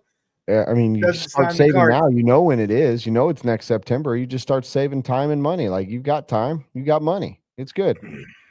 Make it happen. How are we gonna do Wheel and Trigger live from Worlds if you're not there? I mean, the internet's pretty fucking cool. You know what I mean? Not cool enough if you're not there. Well, we'll get some more sponsors. Maybe we can send me there. You know. Techno loves you. I mean, They'll those Europeans, they all need to see the random shoeless, shirtless, drunk guy walking around. Yeah, I mean, probably not, but we're there. You know. They know how to handle they know how to handle their alcohol over there. Oh, it'd be fun. I'd love to be able to go, man. Yeah. And I was hoping to see you at Pro-Am, but what? Yeah, you But- didn't. But yeah, you didn't show up. yeah, it wasn't in the budget, dude. Yeah, you didn't show up. Well, we appreciate you, Chris. Thanks for Sell watching. more flock coils. Well, I would if people stopped making them. Yeah, that's a whole other story. Jesus. Anywho, thanks for calling in, man. 3D printer nowadays. Tell you what, everybody did All right. have. Everyone had. They didn't have 3D printers at Nats. They had sweaty balls. That's what everyone had there. Oh, was yeah. sweaty Those are my balls. favorite. We do in North Carolina right now too. Yeah, it's gonna be hot I just tomorrow. Boudreaux butt pasted from Ultimate Chafing. So Barry Rowe just asked, where is Barry the RC guy? And I'm thinking to myself, yeah, Barry, where are you? Are you just asking? I mean, are you asking this because it's you? Because Is this a coincidence that Barry the RC guy is also is this supposed Barry to be with an joke? R in his last name? I mean, it's just. I mean, Did I we would like I Barry remember. Rowe to call in and we could do like a voice analysis. If did we could just find figure out who Barry the RC I guy heard is? he's in Mexico right now. I think he just revealed himself, dude. He couldn't take it. He couldn't be under the radar for too long. He went to Tijuana, to Hong Kong. Yeah, I we think love he just you. revealed himself. Bye, Chris. Later, Chris. Hope to see you soon. Yeah. Come to Cali. I'm always here. Why do I always have to go somewhere? Why don't you all come here? I'm coming to Cali. Oh, you Good. didn't want me to come to Cali. Good. Okay. Come to Cali. Whatever. You sleep in my van. Barry says it's Chris Harris. I know Chris Harris too well to know that it's not him. But whatever there, Barry Rowe. Barry the RC guy. Speaking of Barry the RC guy, how about fucking Mike Fuller, dude? This dude had to keep up 8 fucking cars. What? Oh That's my insane. god, dude! Watching those guys wrench, The tires, man. I got a Wrenching on the headache. cars can last a couple runs. The tires, dude. How many tires? I mean, did they have their own separate trash cans for tires out there? Like, how gnarly was the freaking? No, Oh my gosh! no. These are just, dude. The amount of tires I went through. How many sets of tires you go through? Would you run one main, maybe two? Oh, I only ran one. I didn't even finish it, dude. Broke out. I literally finished dead last this year. God damn, really? I went from the 16th last 2 years to the fucking dead last. I had the worst time racing I might have ever had.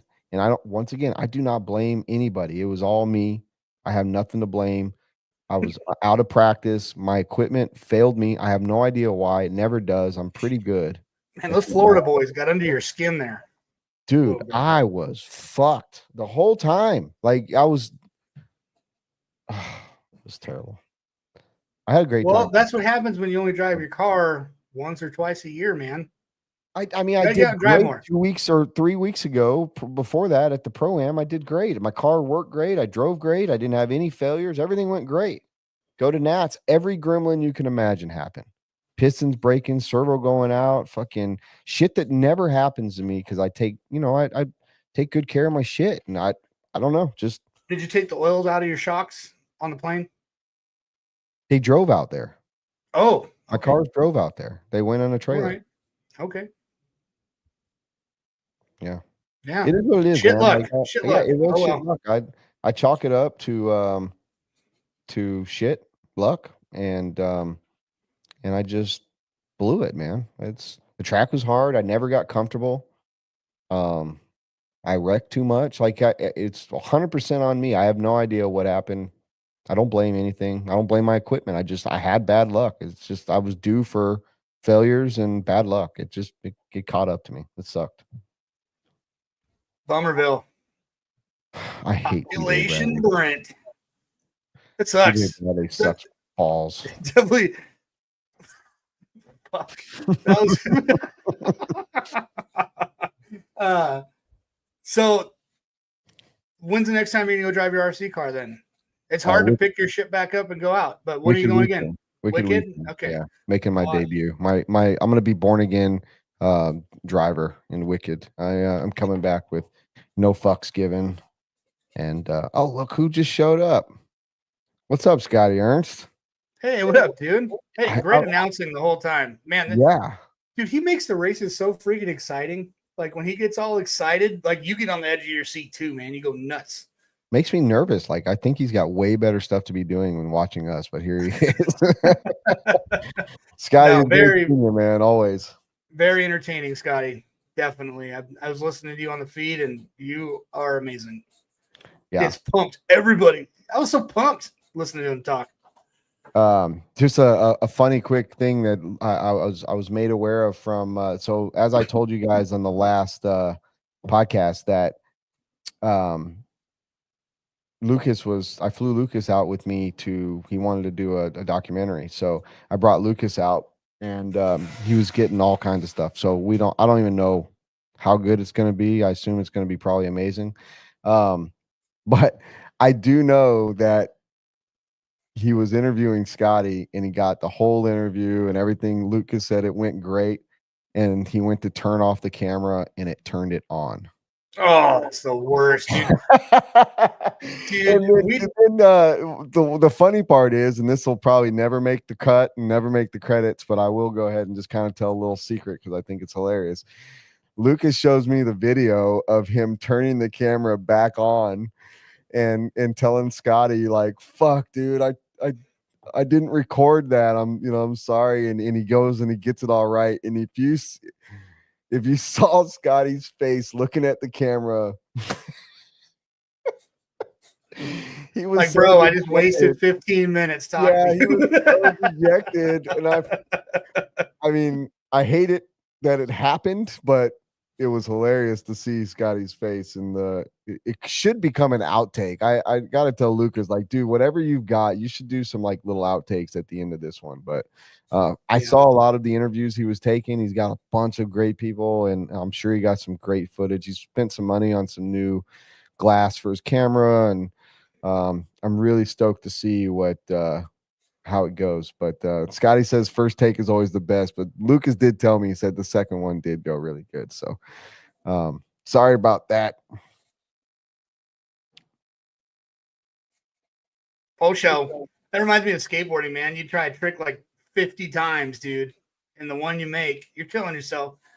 The dude does the same thing get mixed up with the record and not record, and you hear yourself land the trick, but the camera's pointing at the ground, and you're just like, bro, oh my god! And he's like, I do it just again. killed myself for this freaking trick. You know what I Do mean? it again. You You gotta do it did it again. once, you can do it twice. Yeah, no, man, never fun. I know what Lucas is going through with that one for sure. Yeah. There was somebody else that he got that he just didn't record either, and he said that he felt too bad, didn't even ask him to do it again. So I think he learned his lesson. Hopefully it's all fixed, but I know for a fact that the stuff that he did get, because I did see some of it, is pretty rad. So looking forward to seeing that one. He said we were on the plane flight home yesterday, and he said someone asked him or one on the plane flight, it was when we were bowling or whatever, he's like, yeah, give it like 3 months. That's gonna take a lot, man. He's got a lot to sort out. It's like 7 days of footage. So Right on, man. Well, I think this is the longest I've gone on a show without taking a break. you want What a do you quick say? want a quickie? Yeah, let's do a commercial or maybe two. Who knows? All right, here we go.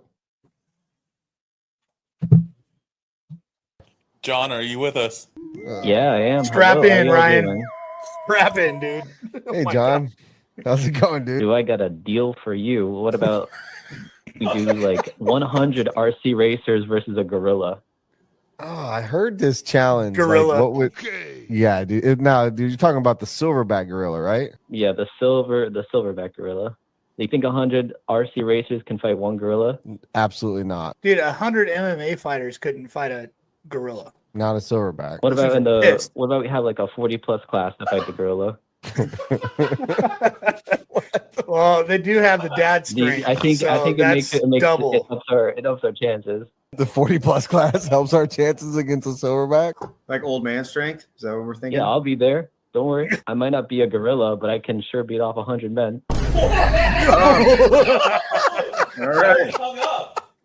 Thought we were Wow. going somewhere with that. He ended with that, huh? man. Is he gone? That was it. He's That gone. was it. Oh, Oh, John. man. We And expected he's way gone. more from you. Hey, Always a classic. There's a new short being released tomorrow, right? Tomorrow, noon EST. Hell Keep an yeah. eye out on our Instagram, YouTube, and Facebook. I like it. nice. Who's it with? This one's actually just YouTube. It's if y'all remember the the DIY RC car. It's a little bit of an edit of that. Okay. Yeah, Nice. I did get to see it today. It's gonna be good. Awesome. It's gonna be good. We got time for a few more cars. I'm gonna roll this banner for the phone number. How about we just pop this big one up? Bam! One Up Racing phone lines are open. Taking a couple more calls, maybe one, depending on how long it goes. Well, I just want to say, Dylan Nelson, if you're thinking about calling in, don't call in because I think you would be a great guest. So Yeah, hold your good thoughts, idea. and we'll get you in the slot. I like that. I like that. And then Cole, we tried to get him on a couple weeks ago. He was too busy, but hopefully he can get on for the next one.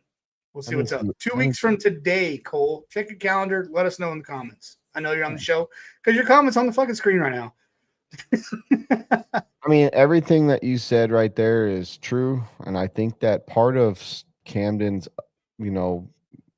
trip to the top right now is learning these things. He's obviously talented. We've all seen it. We see it every race that he goes to. He's one of the fastest guys there. He definitely has to learn a little bit about his racecraft, and he has to, just pay a little bit more attention to some of the smaller details. He's So with radios, sorry to interrupt, Brent, but with radio settings to help your fuel mileage, would you say the 10 scale is a little bit smoother? So you would want to have more negative exponential in your throttle pull, or less EPA in your pull? I've heard of guys getting more mileage having a little bit less throw in their throttle pull. I think that they would want it to open up fully if they needed it, but I think it comes more down to having a smoother trigger finger. So yeah, I definitely think that there's some there's a lot of things that they can work on. For Yeah, sure. because I know Adam. I mean, you see him and his inputs. If you watch Adam Drake drive, he barely moves his shit. It's barely moving. So he was the original god of mileage. It seems like everybody's kind of catching on to that. I'd like to know. I don't think everybody is though. I mean, so like Mayfield has a very close or very similar engine setup at this point. I'm sure that they've tweaked the internals to be very similar to what Ultimate is. Why wouldn't you? If you want to, sometimes you got to join the best to be the best. And I don't mean that he's not the best, but like the product wise. But also, I was explaining this, and this is probably an opinion. Maybe it's a little bit fact. Let's go back to like, okay, a driver says, hey, can you send me that setup? And you send them a setup sheet. You're a pro. Let's just say Dakota fan. And there's an X-ray driver. And it's like, I want your setup from DNC. Okay. So Dakota sends that setup from DNC to this driver that asked for it. If you don't put that setup on from A to Z, every single thing that's on that car, you cannot expect one bit for it to drive anything like it. You just and can't. 9 times out of 10, you're not gonna be able to drive that setup anyway. That is correct. However, this is my point, right? Engines are very similar. Not all internals of an OS engine are the same. OS engines, everyone has a different makeup of parts that OS has been making for a long time. Also, Ultimate has modifications that they've had done from the factory that aren't in an OS engine that you can just buy from any other person. That being said, you also have to think about the air filter. You think about the clutch. You think about the fuel. You think about obviously the settings. If you don't set up an engine the exact same way with fuel and everything else, you're not going to get the same mileage. You're just not. And then you factor in the human factor. Humans do things differently. Just like Cole said, Camden's a ripper, full pull all the time.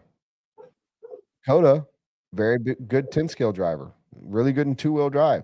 You can't drive a 2-wheel drive full pull all the time. It just doesn't work. So yeah, man, I drive like a freaking light switch, man. Yeah, I definitely got to work on that. On or off. Which is full brake, no brake. Which is going to take a minute of fuel time easily off of your, minute of runtime off your fuel mileage. Yeah. So I'd lay down that exponential, man, to, slow down my, So that helps me for sure. Yeah. But it's all in speed, I'm sure my speed's a lot different than your speed, Brent. Yeah, for sure. Like, what about that blippity blip blip stuff? I don't know. That's the secret sauce we're going to hear about on the Cole Ogden episode. Yeah, exactly. Hey, keep that. I mean? Don't forget the blippity blip blip. We want to hear about that. We're going to find out the blippity blip. We're going to get the rundown on it. Yeah. So cool. Sounds like we got some guests lined up just from this. I mean, we've been trying to get Cole for a little while. I'm glad he wants to come on. That's great. Love to have him. And man, stoked. The show was rad. Love this show. We didn't really talk about the racing though. We didn't, man. I mean, we didn't do a deep dive. We'll leave that technical deep dive shit for Lefty. I mean, he really loves that stuff. That. You know what I mean? The technical everything, and yeah, we just have fun with it. Dakota won. Mayfield got second. It was a great race. There was 3 winners all weekend. There was B Rose, Dakota Finn, and AJ Rodriguez. Everybody else lost. That's all there is. Done deal. Done deal. Good we stuff. We appreciate those guys because they're fast, unlike TJ Bradley. Dude. Next guest. Sorry, we're going to have to bump you, Cole. TJ Bradley's going to be on the next show. Actually, we're going to have a celebrity RC boxing match coming up between TJ and Brent Densford. TJ and yourself already tried to kill me playing soccer, and I prevailed. So I don't really give a shit what you want to do. I'm in. I'll fucking take it. Right on. I'll fucking knock them out. I got it. RC cars, baby. You got a call over there? Sure do. Bring that motherfucker in. All right, well, let's do it live. Caller, you're on the air. Hey, what up, guys? What up? What's up, man? Long time no see. Every time we fucking try to meet, it's like passing ships in the night. Well, where are we passing ships at? The Baltic, the Atlantic? Where are we at? Oh, well, we're here in SoCal, so he's always Oh, track, and then you're cutting in and out, Right. Scott, but it's Scott Foy. Scott Foy. What's up, Yes, Scott? sir. yeah. Guys, I've been listening to the broadcast. It's going pretty good. Going back to the whole thing. I actually appreciated this year that separated the Nitro Buggy from all the others. Like it's almost its own event, like it would be for like a World. Or am I still cutting out really bad? You are a little bit, but I actually heard a few people say the same thing. I've seen a few comments online with that same sentiment, and I agree. I just don't know unless you take away a class. I don't know if you can do it like that again or without adding another day or two, which kind of defeats the purpose. But I think everybody did really like the fact that Nitro Buggy was showcased at the end and it was its own event. I do think that was very popular. Very cool. I liked it. And let's not forget the fact that Nats will probably die, or it's been very low attendance. That's why they mashed them together. Yeah, it's it seems like it's always been like whichever really good pro shows up to the East as like, you know, Spencer or, you know, like all fast guys that also run 10 scale, they'll go to like some race, 10 scale friendly race that they can make better contingency on or something like that. In ENATs, you know, it's always been kind of like, you know, guys that would like barely make the main or fighting for the podium at the ENATs kind of a right. And then like Dakota would show up and then he'd blow the doors off of everybody. And then, you know, because I watched one year and it was like ENATs, Dakota, and he was doing like E-Truggy and he had a lap on the field. That was like, because like Mayfield and a bunch of dudes never up because it was like not on their roster. Yeah. They're gonna get another chance at doing it similar. I know next year it's gonna be at Chico, and it'll be combined again. So it basically comes down to, you know, who's gonna be there for Fuel Nats, that's gonna run everything again. So I think it was cool that they combined them. I mean, that was the first time I ever watched Electric Nationals since I've been back in it, you know. So I think it was a good thing. Like you said, Brent, a little bit of tweaking, and I think it's going to be sick. Yeah, I think it would be good. I mean, like Brent was saying earlier, you know, limiting the class or something like that. But to be honest with you, like the national championship should be really kind of like what they're going to run for like the worlds and like the world championships would be, which is like an e-buggy and a nitro buggy, or just like general, because like it seems like the pros are so consumed trying to run all the different classes so that they can, you know, keep the sponsors happy, that they don't get the opportunity to like actually be there for like good issues. Like they're just kind of like running with their heads like a chicken with their head cut off, you know, like unless you, it's a lot of work, man. You know, now we're going to start seeing freaking full-blown pit crews for him. Yep. Yeah. We need pit crews, man. We need a tire guy. We need a motor guy. We need a guy putting stickers on bodies. We need something for everybody. Give these pros a break. Yeah, but I mean, like, I watched Mayfield and all the classes, and that was broken up so that like it was like you were only doing like e-buggy and nitro truck, and then nitro buggy and e-truck, and they kind of like those were the classes you were doing each day. And Mayfield was like every time I walked by, he was wrenching on everything, and that was running 4 classes over the entire week. You know, I mean, I could what these guys were doing just for a few days worth of racing. That's just like insane, you know? Yeah. Yeah, for sure. And Sorry to interrupt. even What going- is up, even Walker going back, like, Spinrad? What's up, man? I just want to say what's up because, man, I watched that final with him and he got fourth in that final, man. He was so freaking close to making it up to that next one. Scott, the one thing that I would if going back to what you said about the liking the possible only having to be able to do 3 is it would kind of be a strategy thing for the manufacturers. Like, okay, you run this and you run that, but not everybody has to run it all. Yeah. But yeah, Yeah. with some tweaking, it'll be good. I don't think that's gonna be the case next year. I think everyone will run them all just because that's the way to get the track time. But unless Roar, comes up with a solution for it. But I think the tweaking is where it's gonna be at. I think we're gonna see some concessions made that makes it easier on everybody, the manufacturers, the drivers, the pit guys, mechanics. So I think this year was just a learning. I mean, you got to think that race was supposed to be in March, I think, right? March in Chico. So within 3 months, everyone had to like switch everything around, turn it upside down, figure it all out.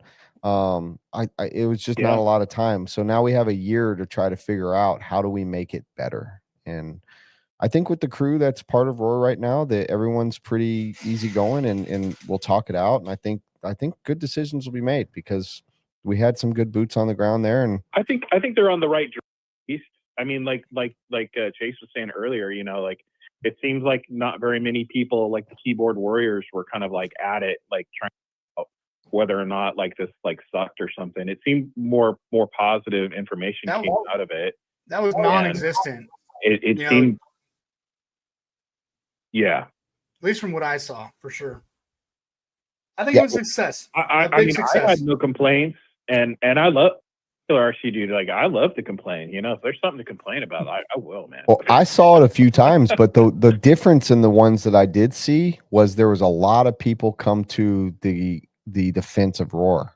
So when there was somebody complaining, like for one of the things I saw multiple complaints about, which I can kind of see if you don't know how electric gnats work, because it's the same in 10 scale as it is in A scale. Everyone was saying no bumps, that sucks, or that's cooked, whatever these kids say these days. And it's never been bumps in electric.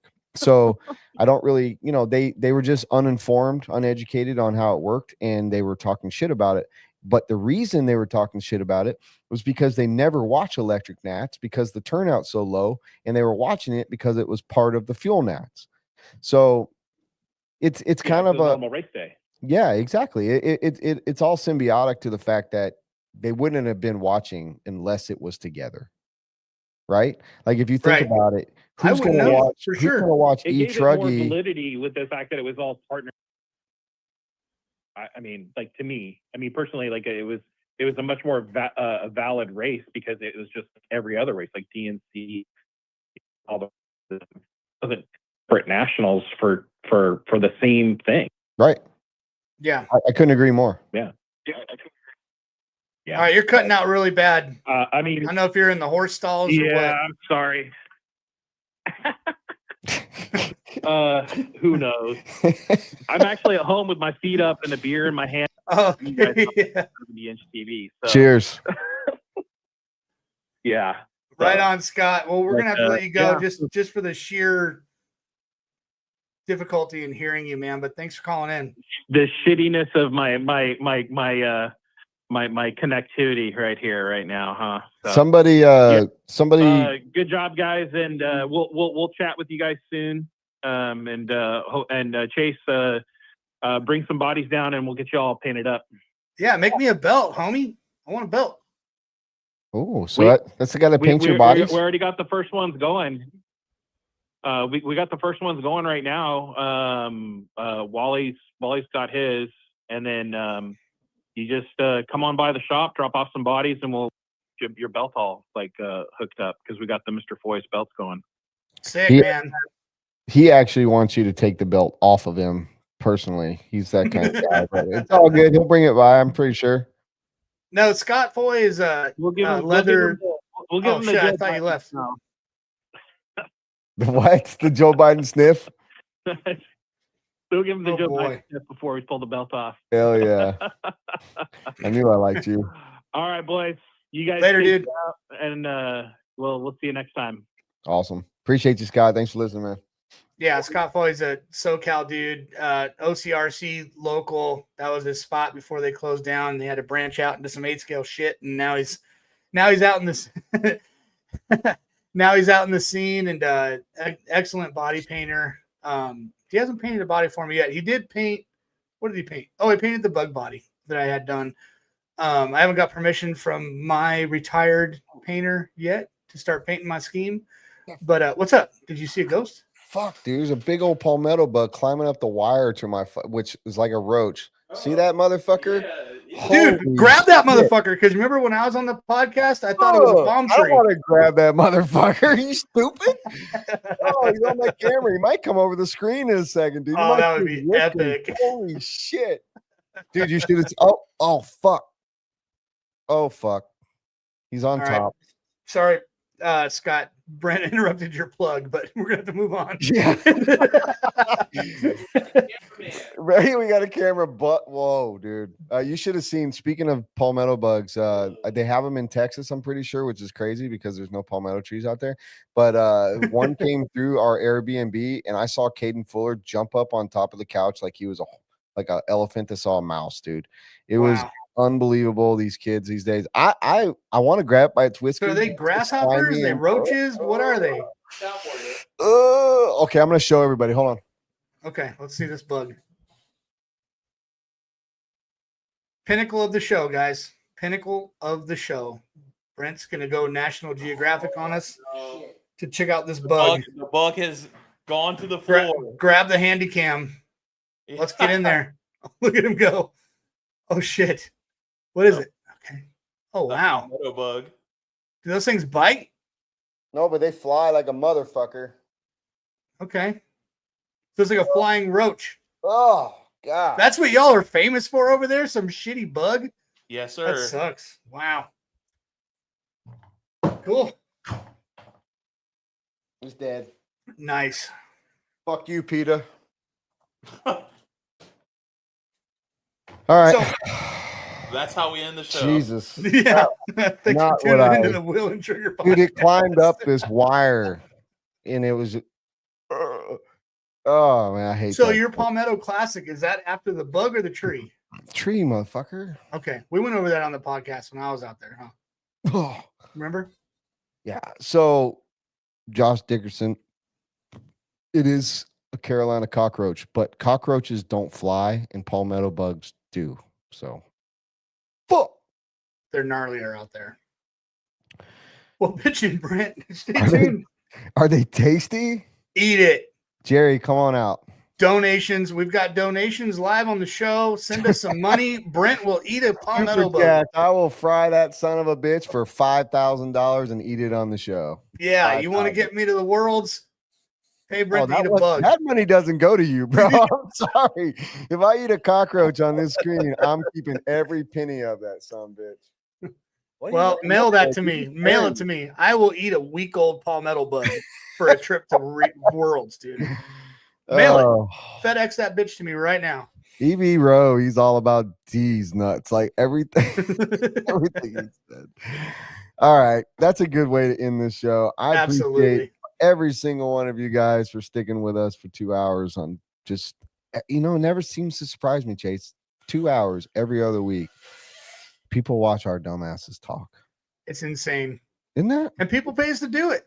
We want to thank our sponsors: One Up Racing, ProMotion, Nitro Pro, Techno, J&T, Get Shit Done Coffee, TZO Tires, Mark Santa Maria Nation, Beach RC, RC Sign Up, RC Box Club, and Racecraft. Yeah. I didn't mean to do that last. That was, but anyway, it worked out. it was It, sick. it just worked out perfectly.